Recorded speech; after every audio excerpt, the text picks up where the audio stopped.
Yes. All right. Hello, everybody. It's Karen here with $1 Million Listing Global Edition with Karen Stone. Small caveat, I am not with $1 Million Listing. They do not advertise or anything. So it's me, and I am thrilled to be joined today. We are talking about Florida, and we're covering lots of different regions in Florida. And today I'm so thrilled to be joined by my dear friend, Michelle Thomas. Michelle is a realtor and a resident, right? A resident in Naples, Florida, and she covers Naples and Marco Island. A few months ago, I had the pleasure of seeing Michelle down in Florida. We saw some of her listings, and really the conversation for today, I just want to talk about Naples and Marco Island and the lifestyle and why Naples over the many other areas in Florida. And then she will be giving us an inside sneak peek at one of her listings a little later on. So Michelle, thank you so much for joining me today. It's my pleasure. Thank you for inviting me. And I love to talk about Naples and Marco Island. So I look forward to it. Awesome. So Michelle, why don't you tell us a little bit about yourself? You live in Naples. Tell us a little bit about the life that you lead there. Sure. So I have actually lived full-time in Naples since the early 90s, and I've been in real estate basically the entire time. Mm-hmm. I have been with Premier Sotheby's for 12 years, and I have a team. So I have a team, and we cover Marco Island, Central Naples, South Naples, North Naples, and I have team members in each of those areas, so we can cover it all very well. Mm-hmm. Awesome. So your office is located right in the heart of, I guess, a commercial district, right? Right in the middle of Naples, right? Yeah. So our company really puts a priority on having high profile, high traffic locations. Mm-hmm. So we always we have offices Fifth Avenue, 3rd Street, which are the prime areas of Naples, Venetian Village, Mercado, on Marco Island at the Esplanade, which is the #1 dining and shopping destination on Marco Island. So we definitely put a priority on having those good high traffic, high profile locations. Awesome. So we get a lot of walk-in traffic. That's great. So, and when you say walk-in traffic, are you talking seasonally or are you talking all year round? You know, what is the area like? What is the draw?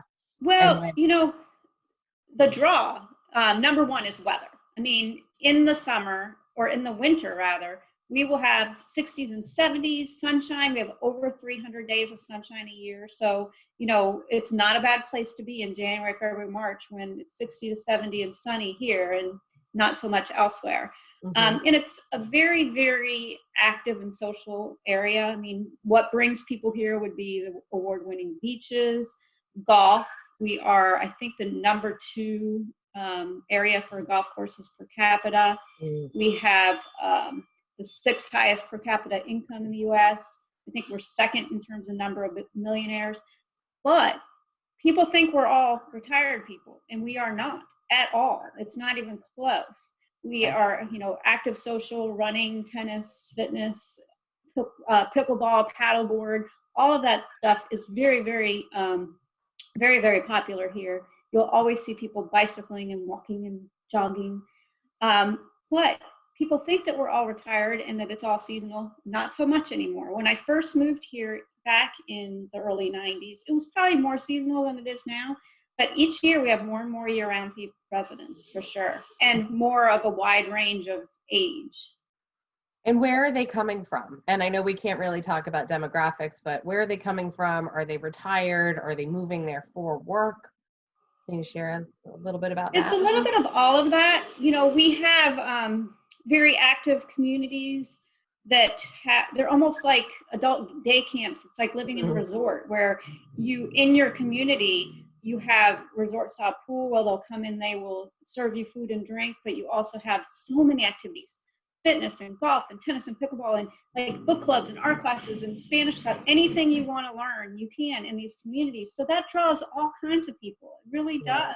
Mm-hmm. And in terms of where they're coming from, definitely from the Northeast, from Mid-Atlantic and upper Midwest and Midwest. I mean, those are the primary areas. So maybe St. Louis, Chicago, Ohio, Pennsylvania, those states. And then of course, Northeast down to quite a few in the Maryland, Virginia, Delaware area, and even Carolinas. So we have a lot of people who live here and they might spend winters here and summers in North Carolina, or winters here and summers in Colorado.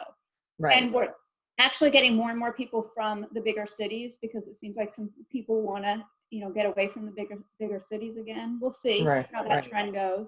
Yeah. We're even getting people from California. Interesting. Why would somebody move from I mean, other than the obvious, like taxes, is that really the only reason, would you say? Or because the taxes are a big reason. A lot of the people who move here from California are people who originally were from the Northeast or the eastern half of the country. So originally they were here, then they went to California for business typically, stayed there for quite some time, and now they want to be closer to family or closer to their roots. Yeah. So we're seeing a lot of that. And of course, we have a good tax situation. Yeah. Are there any major industries there that people are also relocating for, primarily for work? Oh yeah, absolutely. We have that more than people think. We have. What are those industries? Who are coming here for to work in the hospitals, to work in the hotels, work as attorneys, work as any professional, accountants. So we actually see people come here right out of college for work, which years ago was not so much the case. Right. And those are obviously people coming year round, but what would you say is the ratio of year rounders compared to the seasonal residents? Well, I have not seen any specific data on that, but I will say that from my experience talking to all of our buyers and sellers over the years, we have approximately 1/3 year-round full-time. Okay. 1/3 who are here all winter long and they have a summer residence elsewhere. And 1/3 are people who come and go. So those are people. The last category is a huge part of our buyers. Actually, it's possibly the biggest.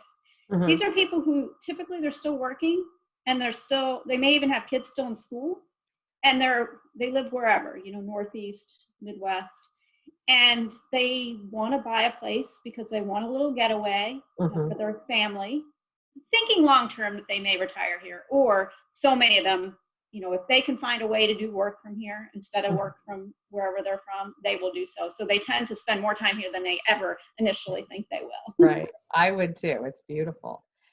And what would you say if you had to compare Naples and Marco Island? We're going to compare those two later, but how would you compare Naples to Tampa to Miami all the way up to Boca? Like why Naples? Why Marco Island? Well, Naples and Marco Island are very well-maintained communities. I mean, everything is pretty. They put a lot of effort into making everything pretty. Landscaping is gorgeous, beautiful, beautiful sunsets, which of course on the east coast of Florida you do not get, and they are gorgeous year-round. Yeah. And just a high quality of living. I mean, the quality of living is outstanding, and it's not a densely populated area. Like the whole county has about 350,000, but it's over 2,000 square miles. So it's not like a city where you have a lot of high rises or anything like that. You have some high rises along the beach in both Naples and Marco Island, but it's not a city. It's more residential, maybe a suburban feel. And people really like that. Where Miami or Tampa, you're going to have more, more city life. City feel. And compare Marco Island to Naples. At least when I was there, I remember we crossed a lot of bridges to get there. Maybe it was just one bridge, but it felt like quite a few. That felt very residential to me, but beautiful. You showed us a property. I can't even remember. It was multi-million dollars. Stunning. I mean, the square footage. As a New York agent, I was just shocked by what you exactly what you get for the money here. Yeah. Yeah, that house is over 6,000 square feet. Yeah. And sold for about 4.8. We just sold it not long ago, and I'm so happy for the buyers. They're so sweet. So, in terms of the differences between Naples and Marco Island, so what brings people to Naples, other than of course the beautiful weather, beautiful beaches, and everything we love about living in Southwest Florida. In Naples, you have more restaurants, more shopping. You have the shops and restaurants, even chains that are popular, say Whole Foods or Target. Anything that you're used to having in your city or town up north, you'll have in Naples. And some people really like that. You also have a lot of golf course and gated resort style communities that are super popular. If you go to Marco Island, it is much smaller. It's only a 6x4 island. So, and you're 20,000 people maybe. And what people love about it is nothing is far from the beach, for one. I mean, and it has a gorgeous beach. I mean, it's a wide crescent-shaped beach, beautiful white sand, beautiful sunsets. But with a 6x4 island, nothing is far from the beach at all. Right. And the other thing is boating. So the way that Marco Island was designed, it has canals and bays. So a lot of the properties, if they're not on the beach, they are on a canal or a bay. So you can actually have your boat in your backyard. You have a dock, you have a lift, and the boating out to the Gulf of Mexico, fishing is gorgeous. So in terms of boating, what people like to do would be go to restaurants, go fishing. Some people will go down to Key West or things like that, go to restaurants by boat. But also we have some uninhabited islands that are just off the coast of Marco Island and Naples. So people love to go to those by boat and camp out or picnic.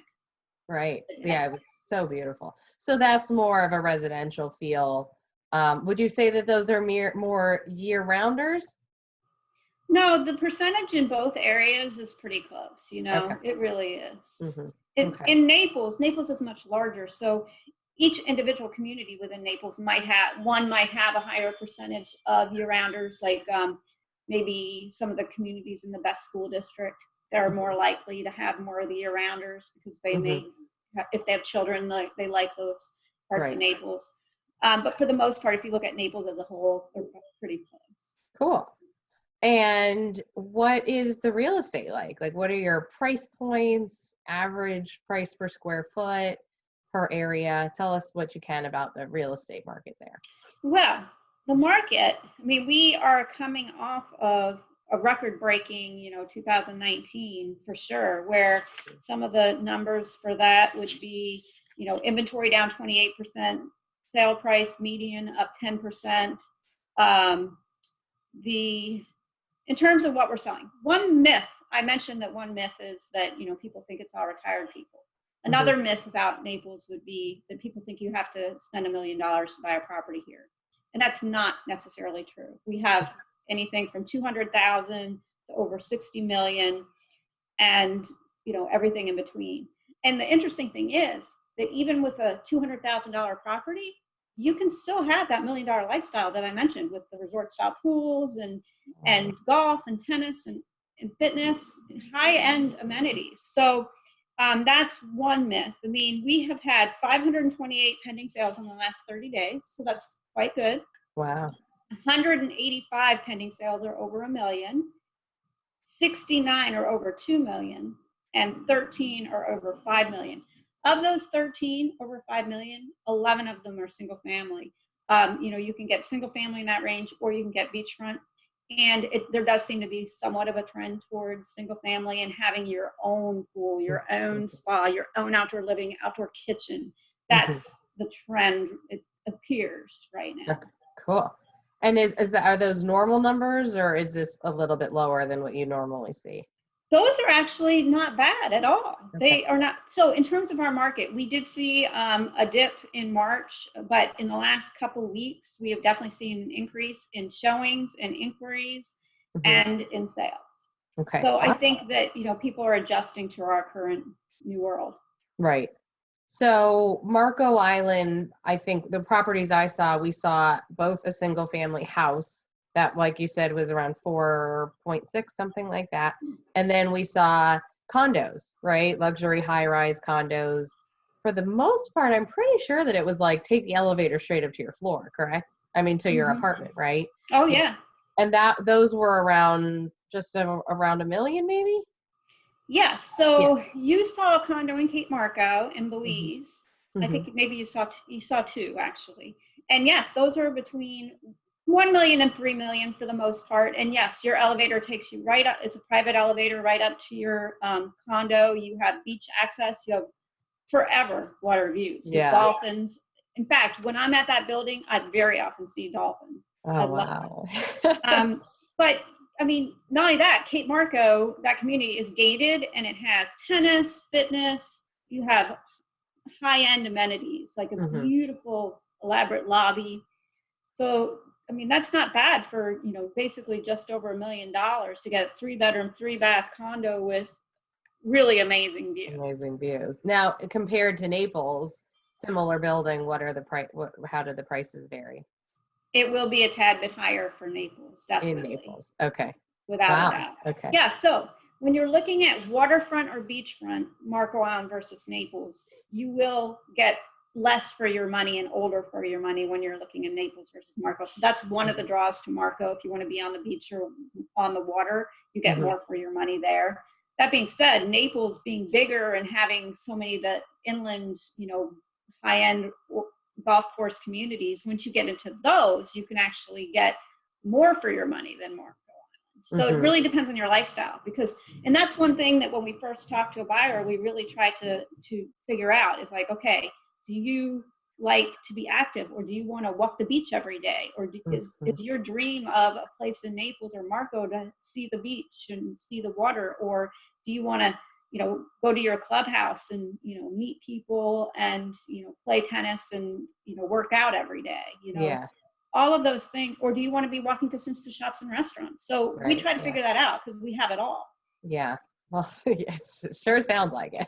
So you mentioned that you have a video that you want to share if you have that up and ready, and then you're going to walk us through a home.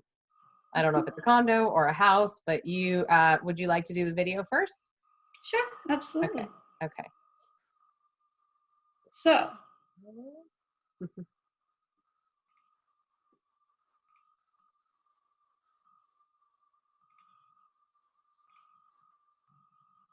This is a video that just shows you a little bit about Naples. This one is Naples and the beauty. So enjoy. Thank you.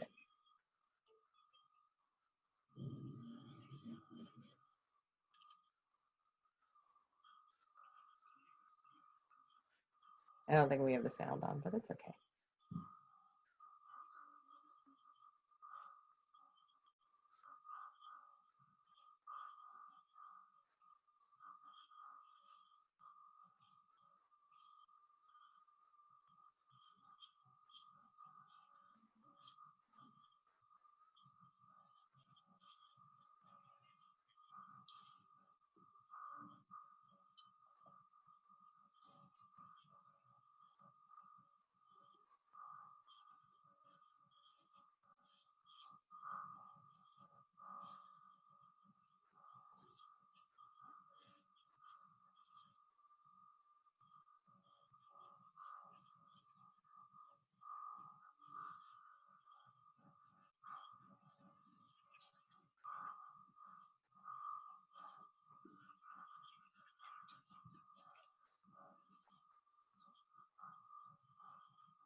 Quite a temptation.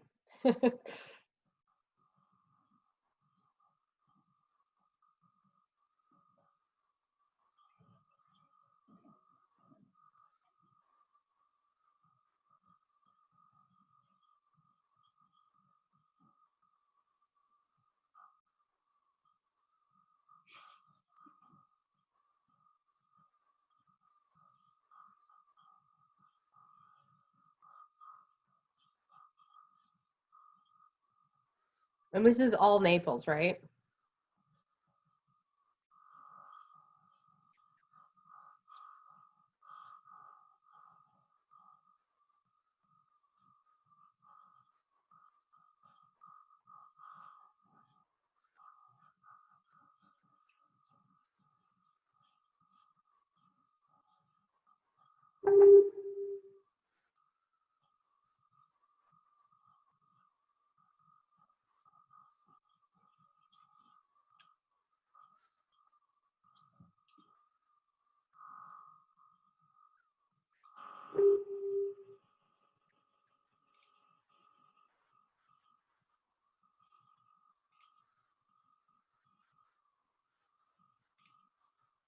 Okay. Hi, Karen. Hi. Can you? Hi. Yeah. I hope you enjoyed it. Yeah, that was beautiful. I'd like to go now, please. All right. Not a bad place to be. No, not at all. Not at all for that lifestyle. Wow. Okay, I had another question about the weather. Can we talk about the weather and Florida weather and people like myself who are just scared of summers there? What is it? So summer is not scary. Most people who come here in the summer for the first time, regardless of where they're from, are pleasantly surprised. Hmm. So we will often have highs in the summer in the high 80s or low 90s, but never like the high 90s. Very, very, very rarely. So we might have highs in the summer anywhere from like 88 to 91 generally. And, that'll be June, July, August, maybe September. But it's not scary at all. And we have a breeze. So because we are on the water on the Gulf of Mexico, there is typically a breeze. So most people are pleasantly surprised. In fact, many people from many areas up north will say, this is no worse or maybe even better than where they came from. So most people are pleasantly surprised. That is good to know. In Thank terms you. of living here, you do acclimate for sure. And I will say in the summer, everybody does their regular activities. They do they play golf, they run, they play tennis, pickleball, anything outdoors, they still do Mhm. for sure. Okay. They might do it earlier in the day Right. or later in the day, but Mhm. you really do acclimate and you end up really enjoying it. Because Okay. people who live here year round love the seasons. So our seasons are different than, maybe what you're used to with the different weather and the different tree leaves on the trees. But we have, the winter time, which is, lower temperatures. And then we have the summertime, which are higher temperatures, but it is quieter. So it's more, there are more activities in the winter and, Mhm. there are more people here in the winter, of course, because in the winter you typically have all your year-rounders plus all your wintertime residents plus your people who come and go are here most of the winter too. Right. So, in the winter you do have more people. In the summer it's quieter. So it's like walk right onto the golf course or walk right into the fitness center and have, Mhm. to yourself, that kind of thing. So people who live here year round appreciate both seasons. Look forward to seeing everybody in the winter, but look forward to it being a little quieter in summer. But like I said, it's not dead by any means in the summer at all. We have a good number of year-round people, and it's become more and more popular for part-timers, whether they're seasonal or the people who come and go, to come in the summer. A lot of them have made this their new 4th of July tradition or Labor Day or Right. Memorial Day. So Yeah. that has really changed over the years. The 4th of July fireworks, people actually fly down to see them because they're overlooking the beach and it's beautiful. Yeah, that's beautiful. Awesome. Well, thank you for that. Now, do you want to show us a listing? And I don't know if you can hear me or not, but I'll let you run with it. You've got a listing. Tell us about it, price point, and then you'll do the tour. Yeah, so I have a couple of choices. I think I'll go with 131 Greenview Street. So this is a waterfront home on Marco Island, and it is priced at $1,395,000. It's Mm-hmm. that perfect, boat in the backyard, bay view type of property, very close to the beach, newer, so it has the new open floor plan. So we can take a look at that. Okay. So I will share my screen. Can you see my screen? Yeah, I see it's on YouTube right now. Awesome. So this right here is 131 Greenview. So this open type of floor plan is what is definitely popular down here. Light and bright and open. And right here where we're standing is pretty much where you would walk into the house. So like I said, this is 1.395. It's just built in 2014. It has everything that people are looking for in a brand new house down here, whether that's pool, outdoor kitchen, spa, impact glass. So this is the main living area, and almost every home, the newer homes, is kind of laid out like this. I mean, I just sold one that was like $6 million. It was like this, but it was bigger, you know. So here you have the open kitchen. The white light cabinets are definitely what's popular. You have quartz countertops and gas cooking, stainless steel appliances. Definitely here we're still seeing, you know, quartz countertops, and stainless steel is the most popular features in a home. So again, wide open floor plan. And this is really what we're all about. We are all about our outdoor living. So as you can see here, we have a nice, find the way out. There we go.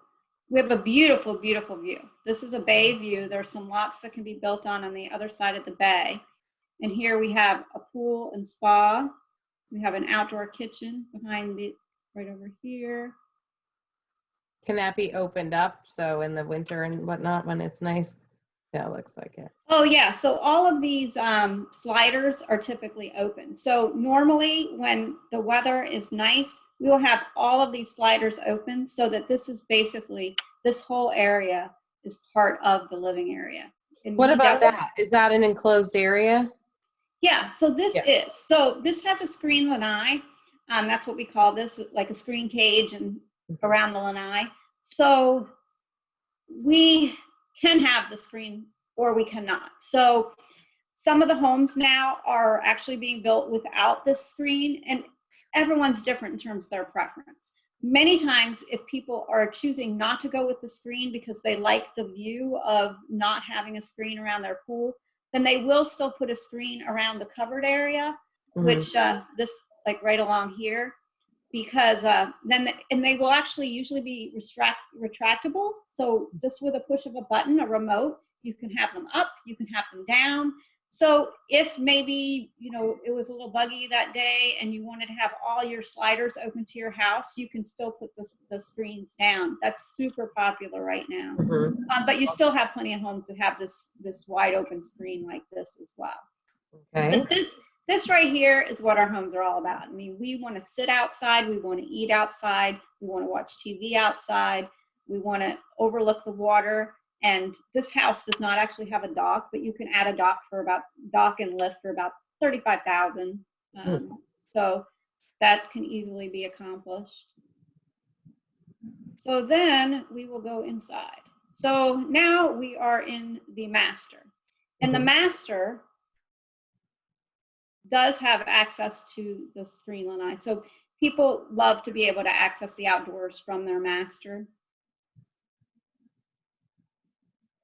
And in here we have, you know, walk-in closets and then kitchen, or bathroom, sorry, bathroom. And this is a fairly typical look for a bathroom down here these days also. You know, definitely light colors are very popular. You know, the open open showers, dual sinks, tub. Beautiful. So let's head back out. What percentage of the real estate there would you say is new construction, like new development versus resale? Well, I haven't seen any recent statistics, but there's no doubt that new construction is pretty hot here. We have, you know, we are growing to the south and to the north and to the east. If you're west of 41, which is the, you know, original Naples area, as you can see the laundry room here, you know, that area was developed a long time ago. And in that area, you do have a lot of tear down and rebuild. So for example, I recently sold a tear down and rebuild that was like 4,000 square feet in that area that was about $3.5 million. So that's pretty typical to have tear down and rebuild. But then as you go to the north and south and east in Naples, where there's land, you have a lot of new construction new communities with amazing amenities. I mean, that's where you're going to see these resort style pools and tons of activities, like day camp. So new construction is definitely very popular. This house right here would be considered fairly new. It is not new construction. It's actually a resale that people are selling simply to purchase a larger house similar to this. They bought a new construction house, actually. This is a pool bath. So what's great about this is that it goes out to the outdoors. So if you're at the pool or if you're eating outside or, kids are playing in the pool, they don't have to go through the house in order to use the restroom. So that's a huge popular amenity.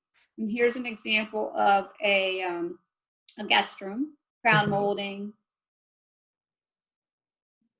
This house is also being sold furnished. So a furnished home is actually quite popular here because we have a good number of second homes.